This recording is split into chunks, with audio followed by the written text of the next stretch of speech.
I just read A Game of Thrones for the first time. I've seen the TV series multiple times, and that completely changed my reading experience of this book. Welcome back to Get the Gist Book Reviews. Today we're going to talk about A Game of Thrones, the first book in A Song of Ice and Fire. Quick spoiler warning, I'm going to talk about what's in this book, but if you've seen season 1 of Game of Thrones, this book follows that one really well, so there really shouldn't be any spoilers for you if you've seen this TV series, but if you haven't and you're looking for no spoilers in this, then I would say go no further. Before I get into my gist and what I thought about the book, I wanted to show you guys my different editions of the book. I have this edition, which is a paperback. It's the newest edition that I've seen on the market. I also have that really small series of this as well, so I do have this little book of Game of Thrones, and then I also have this version of the book and the rest of the series. It's from Juniper Books.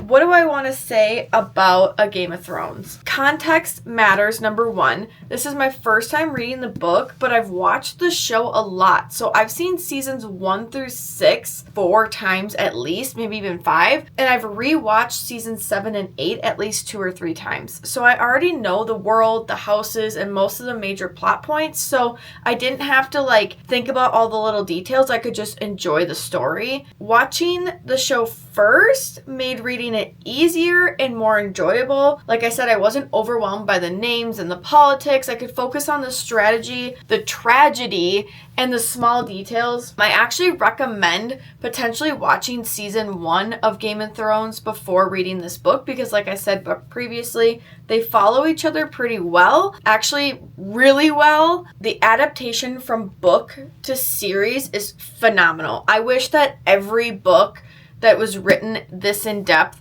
got the attention to detail that George was able to get for this book. If you're looking to get a little bit more context around the world before you jump into the book, I would watch just season 1 of Game of Thrones and then come here. If I hadn't known the story, I think I would have been wrecked. This is where the spoilers come in, so if you're looking for no spoilers, scroll on. I would have been devastated by a few things. Ned Stark, oh my gosh, I would have never seen that coming. The first time I watched the show, I could not believe it was actually happening. That alone, I think, would have killed me. Daenerys' story is so tragic, right? And then finally at the end, I would have never seen or thought that dragons would be actually involved in the story. I think Robb's victory over Jaime would have been a huge surprise to me. I know now that I love Tyrion, but I would have been really surprised by how much I like him because he's a Lannister, so you think that you're gonna hate him just like you hate the other Lannisters, and then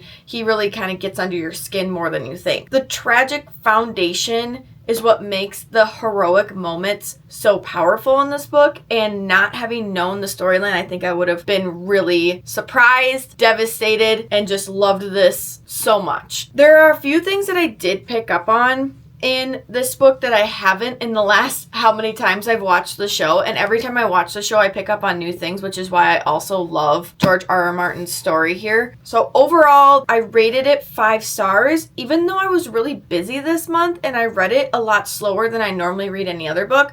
I would have devoured it had I had the time to just sit down and grind through it. Next, I'll be reading the second book in the series, A Clash of Kings, which again, this cover is from Juniper Books. You cannot get anything better than this. Follow along for the reading updates, and I'll see you in the next one.